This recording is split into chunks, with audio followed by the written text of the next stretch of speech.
Hey everybody, and welcome back to our channel. We are Flicks and Feels. I'm Lauren, and this is Harry. Today we're going to be watching episode 11 of Band of Brothers, so it's We Stand Alone Together. So it's the more documentary sort of episode, for catching up with the veterans, so we get to see their real life stories for everything. So we want to say a very big thank you to everybody in the comments section, because until the first couple of episodes went up, we didn't even know this particular one existed. So yeah, just a big thank you for letting us know about it, and so we figured we'd come back and just make sure we watch it so it cuts up on the channel with all the others. Yes, we absolutely loved the series, and we adored sort of seeing the little interviews at the beginning of the episodes, sort of meeting the characters, and yeah, obviously it's pretty easy to fall in love with so many of them. It was a brilliant series with so many amazing people, so we are really excited to see what this one's about and hopefully see a few of their faces again and learn a little bit more about each of them. Yes. But yeah, I think we're just pretty excited, so we're just going to dive straight into the episode.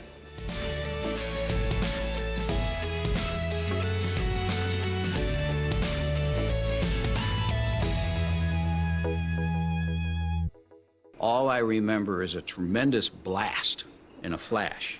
And the next thing I knew, I was laying on the ground in the snow, and I tried to get up. And when I tried to get up, only thing I could see were the broken ends of my legs. And I thought my legs were gone. And they were laying down here as I was in my back trying to raise my legs up. I thought, I'm dead. You know, I'm about to die. And I said my act of contrition, because I'm a Catholic. Aww. And then the next thing I thought of was my mother. Oh, no. And I thought, what's she going to say? Because I was an only child. Oh, God. I'm already teary. Yeah. My name is C. Carwood Lipton. Lipton. Frederick T. Heiliger, Concord, Massachusetts was my hometown. I was born in a town named Inchelin, Washington. My name's J.B. Stokes. I was born close to Bonham, Texas, in a rural area called Leonard. Born and raised in Columbus, Ohio. All over America, hey? Yeah. Babe. She's a little Irish broad, red hair, fiery. Oh, cute. Great woman. Born and raised in South Philadelphia, where the times were tough. Mom had 10 children, so you had to work to survive. Oh, yeah. That's what it was. It's just survival. That's Garnier, I think. I saw people that really were hungry and had hard times. My father was able to find some kind of employment. We never went hungry. We lived on a farm at the time. It was poor. Everybody was poor. That was the Depression. Oh, yeah. All just like hardworking, hey, even from the beginning. Even when they were That's how it was back then. Yeah. Oh. On December 7th, 41, we were in a store, and a guy, he says, the USA is in a war with Japan. Everything just went silent. Oh. Something was wrong with you if you weren't in the service in those days. It was just what you had to do. Yeah. We were going to be in some top kind of a unit, or I wasn't going to be in the Army. Wow. Life magazine had run an article on paratroopers sometime in early 1940. Yeah, they wouldn't have heard of it really, hey? Difficult physical requirements. And I just got interested in seeing if I couldn't become a paratrooper. Nobody forced you to do this. You volunteered. Yeah. And it was... Winters. Oh. Isn't he just a gorgeous man? But once you got in there, you was proud to be. We was proud of our boots. We was proud of our shoulder patch. We was proud to be paratroopers. Yeah. We was proud to be working with the guys we were working with. You know these people that you're in service with. You know those people Shifty. better than... He was the good gunman, right? Shifty, So. yeah. Yeah, I think so. They're just so, I don't know, just normal, but just something so special about them. Yeah. He was like a heavyweight champ of the world boxer. Out of 100%, only 10% made it. I thought I was going to die. Look at the training. Yeah. To hang in there, you had to be tough. We marched. It's funny what they say, like, that's what my granddad used to say. If you're going to be conscripted, join up and get into one of the elite units. Yeah, be the best. Don't be conscripted. Yeah. Like, join the paras. Do it out of your choice, because, And in case anyone missed it, my granddad was in the paras for the British Army at the end of World War II. Yeah. was to build you up physically and mentally. Some of them lost as much as 40 pounds. Yeah, it was But hard. I didn't have Whoa, nothing to look at lose. them. I weighed about 130. If I lost 40 pounds, I wouldn't have been big enough to stay. You know, they weeded out Fuck. so many. They'd be there one day and they'd be gone the next. They couldn't keep up with it. You understand? Yeah. They were good men, but they couldn't take that hard training. Yeah. You had the cream of the cream, the cream. They were the best of the best. Called curry every morning, run it up and back. If you couldn't do it, why you'd end up in another unit. Of course, the name Currahee, as I understand it, means we stand alone together. That Oh, became a symbol of course, yeah. camp because it was really rough and tough going up and down. A lot Wow. of times, especially on a Monday, when some of the guys would get out somewhere and get them a little drink or so, you'd see them lay them beside the road, going up and coming back, where they're sick. And it didn't matter how hard they trained you and how tired you got, you would still go out on your own and run the mountain at night. Which was ridiculous because when you had to run it during the day, all you did was bitch and moan. And at night, they'd get a couple of guys and go up and do it on your own. Just, yeah. Next level training. Yeah. All of us coming in from no experience in the Army at all. Yeah. Coming in directly from civilian life. I'm going to say this. I believe that the paratroopers of the 101st Airborne Division was as well trained as you could get a soldier to be at that time. And probably just about were, hey? Yeah. For the first job. Nervous as hell getting on the plane. You're asking yourself, what the hell am I doing here? This is where it gets real, hey? Yeah. It's all the practice in the world, but doing it's different. Broke my foot on the first one. They're dropping 16 feet a second. I can remember just like it was yesterday. That morning after breakfast, they marched us all out there to the airfield. Oof. There was a bunch of guys out there that already made their jump, and they was all hollering, "You're gonna be sorry," Oh! You didn't want to be afraid, No. because all these other guys are right there with you, and something, your bravado and all that. But you didn't want to be afraid, so you kept that out of your mind. Wow, they must be so scared. My first flight up, I jumped. Wow. It was years before I ever landed in an aircraft. Yeah. And most of the fellow troopers was the same story. Yeah. Gonna say, yeah. I don't think my granddad ever landed in a plane. No. No. God. You don't know what you're doing. Just seems like when you step out the door, the chute just opened right then. Yeah, I guess you didn't really know what to expect, so you just kind of did I it. cannot remember Yeah. leaving the plane until after the chute opened up. Oh. But after that, it wasn't as bad. Yeah, once your chute goes. On a roller coaster. You get off and you want to go right back on again. It was a thrill. It was a high, as they say these days. Well, I guess, yeah, it wasn't Everybody just seemed to enjoy themselves. like nothing negative necessarily. Yeah. Just to jump and, yeah, land. Coming down is great. Yeah. I was small too, and I didn't hurt myself when I hit the ground. Some Wow. of the big ones hit the ground like a ton of. What's the name? The men were trained, hardened, physically and mentally, and they were ready to jump. Thus we started off for Normandy. Aww. And then realised maybe it's It's not the same. quite intense. Yeah, completely different story. After 15 months of training, Easy Company boarded the transport bound for England. They're off. When you walk up that gangplank, you know you're gone. As you pull out of harbor and Look at the pass the nose. Statue of Liberty, Yeah. Yeah. will I ever be coming back? I don't know. Last look back at America. Yeah. Coming to help us. Yeah, that's it. You know you're in the parachute troops. You're going to be jumping behind the enemy lines. What do you expect? You have no idea. No, these young men, why would you have any idea what to expect? That'll make anybody stand and search his soul for a few minutes. We were ready. We were ready. We were Nice. stationed in England for about a year before D-Day. We had a lot of maneuvers and parachute jumping. Could have been there at the time to see where the planes were lined up and all the gliders hooked up Look to the at them. planes. Yeah. Tanks and trucks Jeez. and fields and fields and fields of them. I had Wow. no idea that there was that much hardware. No, you don't think of there being as much. How did we know it was going to be big? Yeah, that's the other thing. It's like, why got so much? Got the orders to get on the planes. This is it. Could do a little bit of confidence as well, though, to see the amount of might. Yeah, you know, that's all backing you as well. That's Yeah. right. That's true. Field after field of tanks and planes and stuff. It's like Everybody got in there, and a lot of them were very scared. I was scared too, but probably in a different way that other people were. As long as I was in that plane and they were going to get me there safely out of that plane, that's all that I worried about. No, just one step at a time, hey? Yeah. June 6th. Here we go. It's D-Day. D-Day.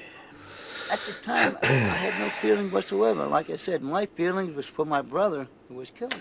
That's right, his brother was killed in Italy. That infuriated me to no end. And that's when I jumped on D-Day, I swore I was going to kill every damn German I came across. That's why I think they nicknamed me Wild Bill, because I did a lot of killing D-Day. Yeah, I wondered why they'd had actually called him Wild Bill. Yeah. That makes sense. So since I was jump master, I could lie in the door, at the door of the plane with my head out in the slipstream looking down. And I saw the thousands of craft, ships, everything from LCIs to battleships down there in the channel. And I think that's when I first realized how large the invasion was. Were they British ships or? It would have been a combination. Whoa. They went down off the south end of England and then across the Jersey Islands and then across the Cherbourg Peninsula. And that's when the fireworks started. Whoa. Flight was terrible. You could see tracers all over the place. That's why everybody wanted to get out of the plane as fast as they could. Whether it was high, low, no matter where we were at, out. They wanted out of the plane. They were getting shot up. Yeah, just get out. I'm just happened to read their mind as, okay, we got so much gas, and we're going to have to get back to England. So what are we going to do with all these guys back here? Give them the green light sometime. Get out. We're standing there ready to jump. The next thing is that you are getting close to landing and you're saying, there's some trees, there's a road. Where are we? Yeah. And we were way got looking at my map, and we wasn't anywhere close to where we were supposed to be. We didn't know where we were.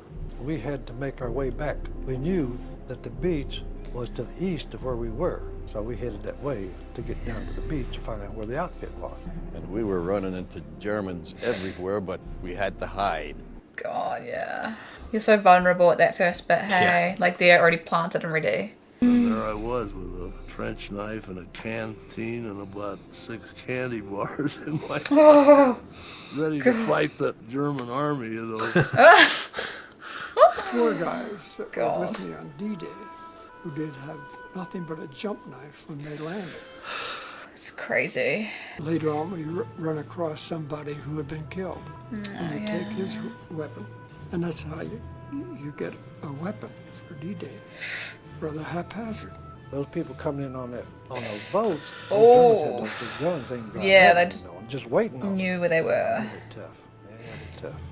I admire every one of them. Isn't that amazing how they all think so highly of each other? Yeah. It's like you had a really horrific thing, but do you think they had it worse? And the beach. people out of the landing craft were trying to come onto the beach and they were firing right down on them. Christ. That beach must be full of ghosts, right? I don't know if it'd be nice to visit or not. I feel like not. Yeah, eerie. Yeah.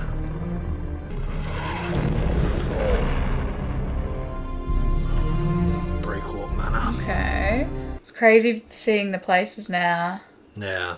We knew where everything was. We knew it cold. But on this one, the Germans had moved in there and camouflaged us so well, we didn't know it was there. Oof. 50 Germans. Oof. 12 men. No. E Company was the assault company of the battalion. We were been trained from special assaults, and they weren't aware of what we had. They didn't realize we only had 12 people. So we worked our way down through the farm area to a hedgerow, and Lieutenant Winters had us set up a firing position. 3 Germans broke off from this position to run across the field, which was the wrong thing to do. We cut them down. I was in the trench and I looked and I saw an arm I didn't even see. The man was in a camouflage tent, and I didn't even see him. And then I saw an arm stuck over that tent and one of those potato masher grenades, you know, with a stick. The stick grenades. Whoa. And I said, well, he's going to miss me.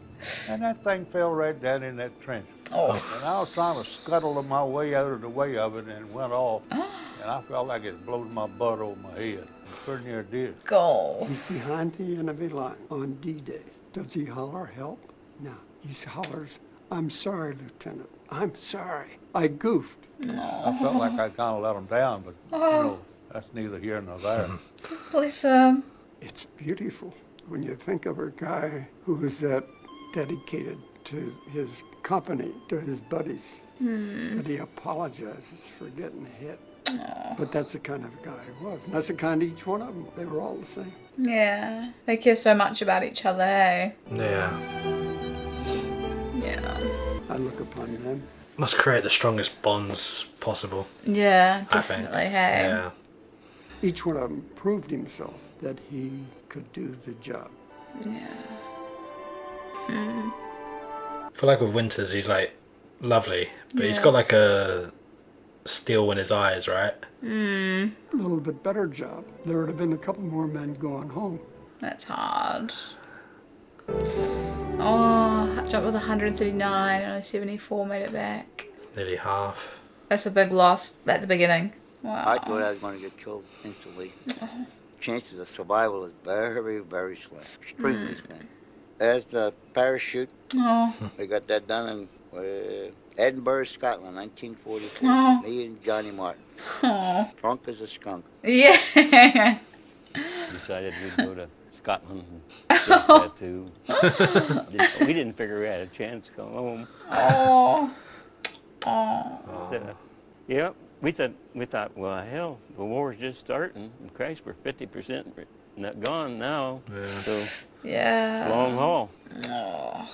It's hard, eh? Because they'll be so close to it as like losing your buddy and your best friend. And losing your friends. And we were the replacements for the people who were killed in action or wounded in the Normandy.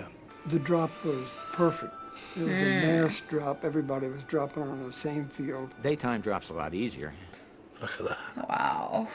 Plowed field, and I slipped right over it, and I believe I almost landed standing up, soft. Yes, great conditions. Yeah. The dangerous part about it was the fact that people are continually losing helmets and equipment. Okay, the blooming equipment, eh? It's terrible. Unless they're going to be killed or wounded before they get off the drop zone. That's true. It has to land somewhere. Yeah. We moved out towards the Wilhelmina Canal. Our mission was first to take a bridge over the Wilhelmina Canal.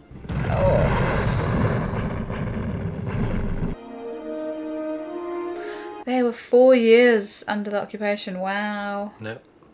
Jeez. I mean, you were under German occupation for 4 years. Horrible. When you see paratroopers come out of the sky on Sunday morning. Who are they? They were angels. Yeah, you would feel like that. Their welcome was unbelievable. They couldn't restrain their how happy they were to see you. And it was hard to even get down the streets because the people were out there swarming all over us trying to congratulate us for being there and all that. And they hugged you and kissed you, and we didn't mind. Nicely. We was young. We didn't mind at all. And they were really proud to see us, to the point where it was dangerous for us trying to clean out the town because snipers did some damage. Yeah, you're just kind of being picked off. Crikey. Hell's Highway. Oof. If Lesniewski hadn't hollered live grenade and I had enough sense to know that that's that grenade that hit my rifle and is laying right in front of me, in my face practically. Ooh. I know I'd have either had my head blown off or I would have definitely been blind. There's no question about it, not any question. Jeez. Because I just got turned just part way and it exploded and then it caught me in the face, neck, left arm, under the arm, in the shoulder blade. Oof. I hollered for them to, take off. I said, get the hell going back. And I had 8 grenades, so I started taking them off, pulling the pins and throwing them over. The grenades they were hitting some of the crowds because I could hear screaming, hollering, crying, And I think I threw the 8 grenades in about 4 seconds. Jeez. Then I took off Just running. as fast as you can. Yeah. The first doctor that really counted the holes said there was 32. Oh, jeez. Just lots of shrapnel bits. And I can remember sitting there at night a couple of nights, listening to the artillery land. Wham! And the 88 was the fiercest cannon or gun that the Germans had. You don't realize it at the time you come off the line from living in the mud, being absolutely miserable for 70 days straight. It'd be awful, eh? You didn't realize at that point that you're only going to be off the line for a few days and you're going to be facing Bastogne. God. I guess it's probably good they didn't know they were about to face Bastogne. Yeah. That'd be This is the last knowing it's coming. desperate action of the Germans to turn the tide of this whole war. Massive counterattack. Yeah, just gave it all they got. Yeah. Yeah. Wow. Wow. Largest engagement in the history of the US Army. Whoa. 600,000. Whoa. But it is Bastogne. It is the Look at old them. Yeah. It is the woods. The wee red caps. Yeah. There ain't no snow. These trees might have been replanted. Look how I straight think if the trees look like they did in 44 or 45, we could get a better idea. Oh, That's it. imagine going back. Oh, yeah. Town of Ford. Oh, this is definitely the area. This is definitely.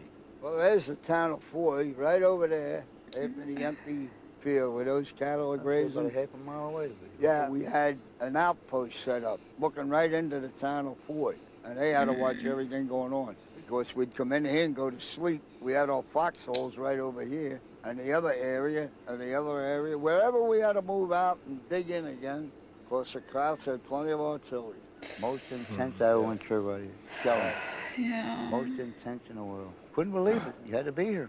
Just dove in the hole and just pray. That's it. If it comes in, you ain't going to know it. You ain't going to know it. We lost Muck and Pantella over on this side. They were killed instantly. Direct hit, 88. Direct hit right in the hole. Made mincemeat out of them. Georgie Ludge come over and he hollered, I can't see nothing of them. There's nothing there. Oh, God. Unmerciful shelling. Yeah. Everything I think was shredded. Yeah, shredded.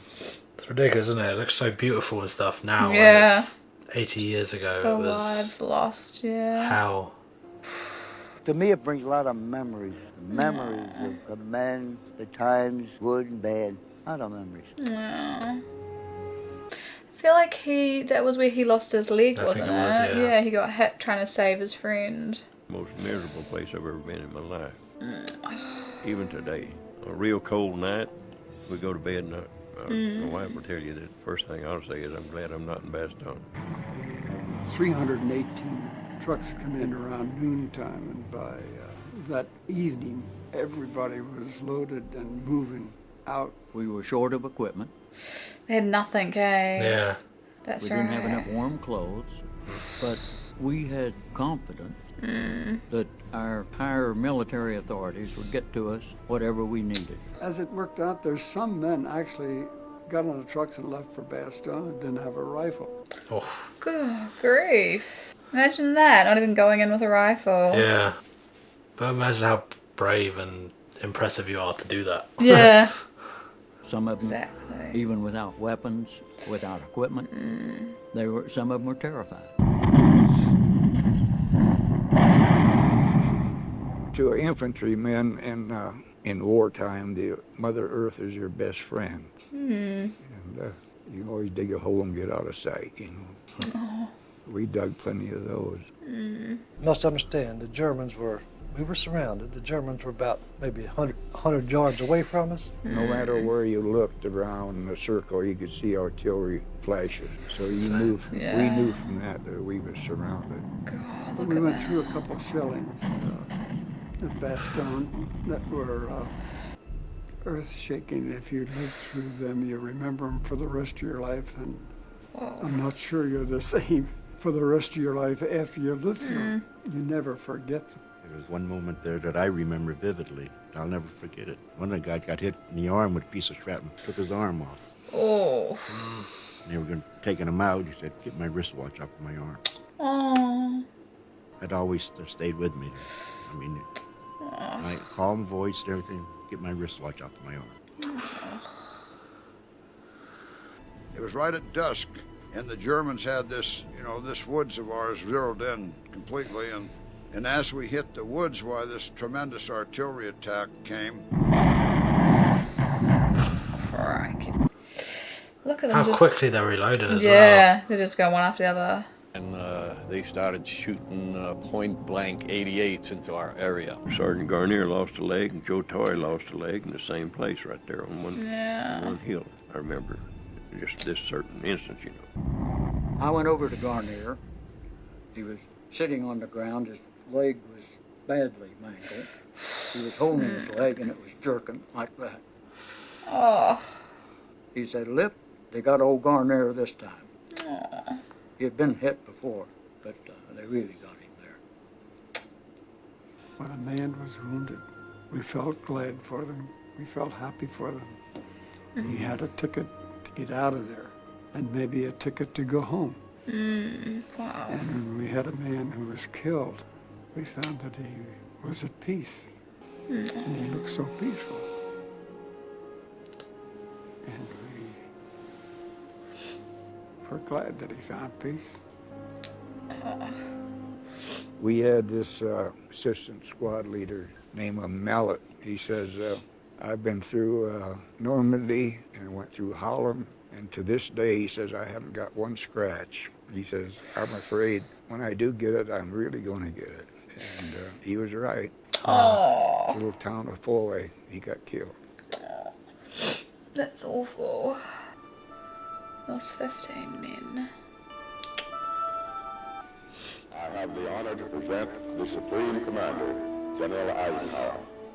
It is a great personal honor for me to be here today to take part in a ceremony that is unique in American history. Never before has a full division been cited by the War Department in the name of the President for gallantry in action.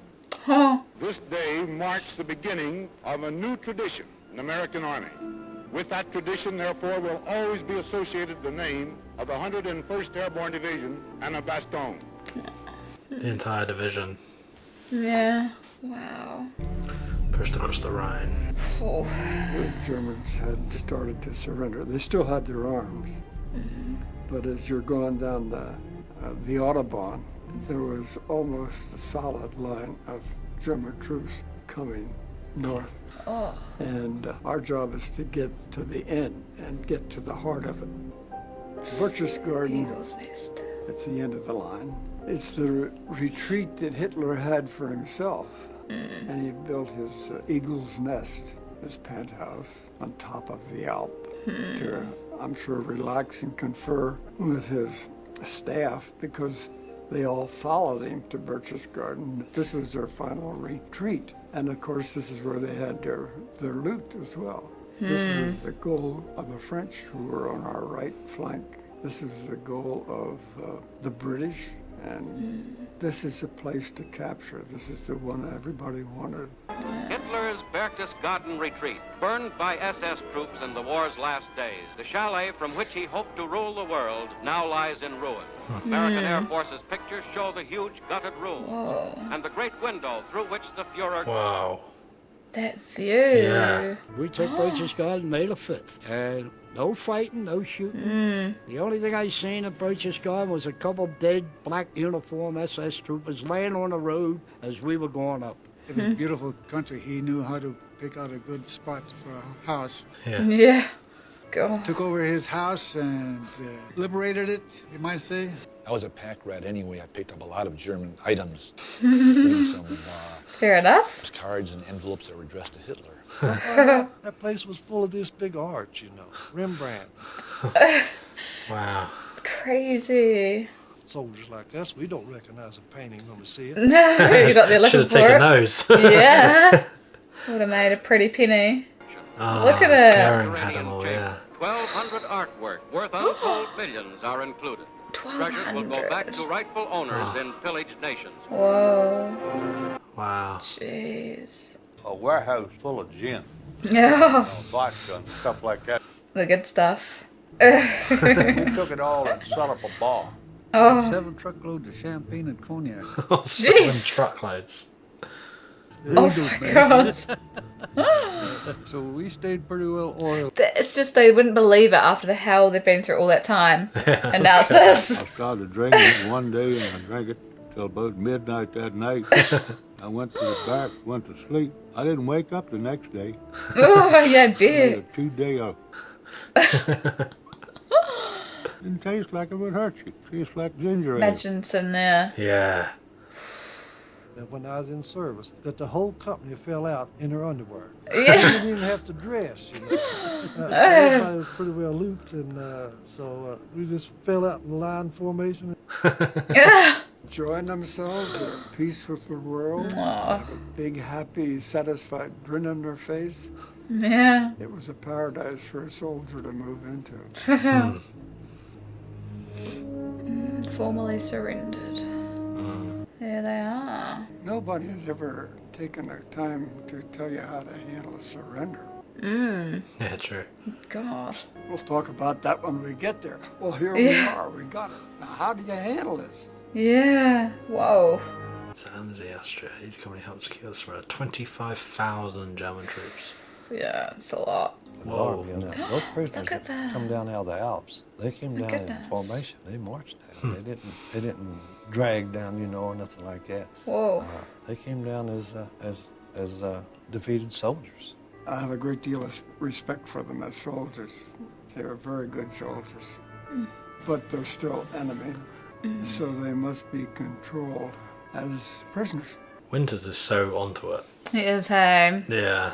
Of surrender for company and smaller units. I was assigned this major, and when he walked in, he presented me this pistol and offered his personal surrender. Wow. Which naturally I accepted gratefully. So that would be the end of the war for his men, and this is basically the end of the war for my men. And the significance is that it wasn't until later, when he had given me this pistol and I had a chance to look at it carefully, that I realized this pistol had never been fired. There was no Whoa. blood on it. Huh. That's the way all wars should end, with an agreement with no blood on it. And I assure you, this pistol has never been fired since I've had it, and it will not be fired. Oh. Easy Company no longer existed. Wow. We didn't come home and flout ourselves. I didn't come home and, I was a war hero or anything. I just come home and went back to it like we did before we went. Go to work. Got back to life. Aw. Look at that. I think it was difficult for most fellas coming back. They didn't know what they were going to do when they got out. I didn't, had no idea. Went to work for a coal company. Did some bartendering and ran a pool hall. Wow. Took a course in ornamental horticulture. I just think it would have been amazing to bump into people and think they're just running a pool hall. Yeah. And yeah. they were at Bastogne. I and had stuff. no idea, hey. Became an industrial arts teacher and a social studies teacher. Teachers. Spring of '46, I took a boat to Ketchikan, Alaska. I went to work for the government, letter carrier for 37 years. I built homes. I went into construction. I went into hard work, tedious work. I'd done everything. You name it, I'd done it. Aww. We've never become wealthy in life, but we have a lot of other wealth that means more than that, really. Yeah. Everyone done well. I done well too, thank God. Aww. Oh, we're all gonna get together. Each and every one of you to a banquet tonight to celebrate the ending of a fine reunion. Thank you all for coming. And I want to extend the best wishes to all the men from Company E506. I love you. God bless you all. Thank you. Oh, look at him. He's so sweet. Serve is just to give us a chance to get together and talk to each other. Yeah. We relive some of the Army experiences, but we have great respect and you might say affection for each other. Affection that you get when you've lived through many dangerous situations together. There's an intimacy develops, and like nothing that I've ever experienced anywhere, not in college, not in with any other group of people. We're a strange bunch of dudes, as far as I'm concerned, to be this close after all these years. That's the thing that gets me. They're just so deeply connected. Yeah. Like brothers. Yeah. I'm back in my youth now. When I get to these guys, I'm back when I went to service. Yeah, it takes them back. It's fantastic. I'd like to make 20 more reunions. Aww. We had a lot of real good times, and those are the times that you really remember. That's a lot of those is what we kid each other about. These reunions a lot of times. Then you had a lot of bad times. These guys have been with each other in the absolute base experiences of human existence. They were there with each other, knowing you're going to die, or thinking you're going to die, or seeing people dying all around you. And there they went, day after day, and I admire that. And held my father even on his tombstone as Sergeant Joe Toy, 506th PIR, 101st Airborne Division. That's what he wanted on his tombstone. It meant that much to him. How it happened that those various individuals happened to end up in E Company, I don't know. But as you know, every Army unit thinks it's the best. But we knew we were the best. They knew it. Think about your guys more than anything else. Think about most of them every day. Something is etched in your memory, I guess. You'll never leave either. Am I a little proud of having once served in that outfit? You bet your life. I wore that eagle on my right shoulder for 18 years. Probably the proudest thing of my whole life, having been in Easy Company 506. The heroes have crosses over their heads, the ones that are buried in the cemeteries. Those are the true heroes, not us. We're just part of the work, that's all. And we thank God we got back alive. It's not true. No, it's not. They're all heroes. Yeah. The son and the mother and father are the heroes of the Second World War. They claim everyone's a hero, but not them, right? All of them. Everyone but them, hey, but Yeah. they really are heroes. I don't believe there's very, very, very few heroes back from the war. There's still Oh. Do you remember the letter that Mike Ranney wrote me? Do you remember how he ended it? I cherish the memories of a question my grandson asked me the other day when he said, "Grandpa, were you a hero in the war?" Grandpa said, "No, but I served in a company of heroes." Oh, goodness me. We'll be right back. Okay, so that was Band of Brothers, episode 11, I guess. Yeah. We stand alone together. How did you find that episode? Yeah, it was amazing. Obviously very heart-wrenching and sad, but it's just really nice to see the men tell their stories again, and it's really from them. Yeah. You know, like obviously the adaptation of the episodes is great, but when it's just them talking and reliving it and things, it's just really powerful. What do you think? I always love the kind of old footage and stuff of the people from the war. Like I always, you look at their faces and it's you think about what they sacrificed and those that didn't get to come back. Yeah. What they could have done and all the stuff that they miss out on and stuff like that. It always gets me a lot more when you kind of see the real people that went through it. Yeah. Obviously dramatizations do it really well usually, but when you see the real thing, it's like it always cuts a lot deeper. I think it's so hard to sometimes comprehend the true numbers and the size of it. Like when you read, you're like, that's obviously a lot of people, but then when you see it and it's panning and it's those fields of people and fields of planes and it's just like the fields with the crosses, it's like that's just so hard to comprehend, what they went through and the things they saw and the things like you said they miss out on, and so many of them who made it home were heroes and they don't think of themselves as heroes at all. Yeah, they're all saying we're not heroes, the guys that fell there are the heroes.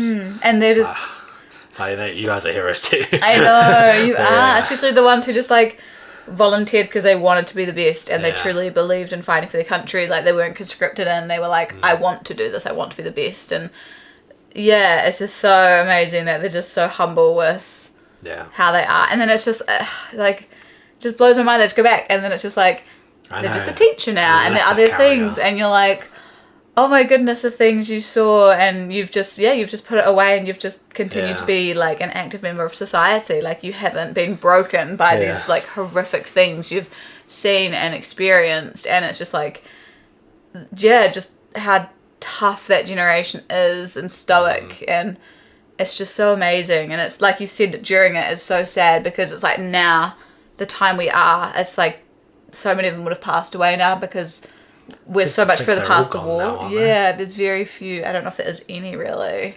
Yeah. Yeah. It's just so sad to think, that was not that long ago, but it was long enough ago that these men are no longer alive to tell their stories and things. Yeah. I always think like we grew up just kind of after, I guess, the oldest time period when the World War II vets were kind of dying of old age, but the kind of half a generation before us. I always think like what it must be like to go to the post office or go to a random shop, whatever, and there's like an old fella there working, and you have no idea, but he's like a veteran of all this sort of stuff. Yeah. Just doing a normal little job. And you wouldn't know it. No. They wouldn't tell you. No, I always hope that like, because you see people nowadays, right, are often quite crappy around older people and stuff. Yeah. Like they are quite I don't know. But a lot of people are quite ungrateful, I think, Yeah. and don't really think about. It's just easy to kind of bag on people, but they don't really think people complain about what their old life people could have a lot been these days. Yeah, I think And I hope that the half a generation before us were not as bad as our generation. they had more respect for it. I Yeah. hope so too. Yeah, because I think it's like. It's not something you'd always think of every day. And so then when you're reminded of it, you just think, they just came back and lived normal lives. And you just hope that they really did know that people were so grateful for what they did. Yeah. And that we are still. Forget it. Yeah, we are still telling their stories. And Yeah. still means a lot to like a lot of people. And at one point as well, and during it, I said that Winters had kind of like a steel in his eyes, but I don't think it, like, obviously he is like very steely. But I think it was more pain than steel, actually. I was thinking about it after I said it. I was watching him for a while. I was like those eyes have seen a lot. Yeah. Right. He was amazing. It's just incredible to think that he wasn't like an army man going into this. Like, he went in and just learnt the role. Like, and he just obviously had these like innate built-in skills of just being a great leader naturally and thinking methodically and great calmness and decision making, and it just so happened to work in this role really well for him. Like, caring it just but also able to be brutal and all the aspects of it. Exactly what you need. Yeah. To be able to be gentle when needed, but also savage when needed, sort of thing. Yeah. And being able to balance that. Yeah, he was amazing. So they all were amazing, but it's like the decisions and things that he made. It's people speak so highly of him, and you can see why. Like, it's just phenomenal. Yeah, as soon as he's talking, he's got like a gravitas that is quite a lot higher than most people you hear talk. And maybe it's because you've just watched the show and maybe you're aware of it. Maybe that does play a part into it, but he definitely, I don't know, has a bit of an aura. Yeah. For me, anyway. Yeah. I think the other thing for me when we watch these types of things, and when you go and you visit these places or you see photos of what it's like now, and it's just unreal. It's just a whole nother world. Like, it's just now that's just a really beautiful field that overlooks a town, or it's a beautiful beach, right? And you just think the things that it's like, seen and experienced, and the bodies that will still be there in the earth, and the spirits that walk there, if that's what you believe in. That's kind of something I would believe in, but it's just quite unbelievable to really think that that wasn't that long ago, and those men were just I know, unless 100 years later everyone's friends on the continent and all that sort of stuff. It's like, Yeah. I always think it seems like such a waste that the world had to go through that sort of thing. And obviously it was vitally important that those men did it all. Yeah. So it's not a waste in the sense of that aspect, but it's a waste in the sense that 100 years later everyone's great friends and stuff. It's like, did it have to come to all of this? Yeah, did that have to happen? Yeah, exactly. Yeah.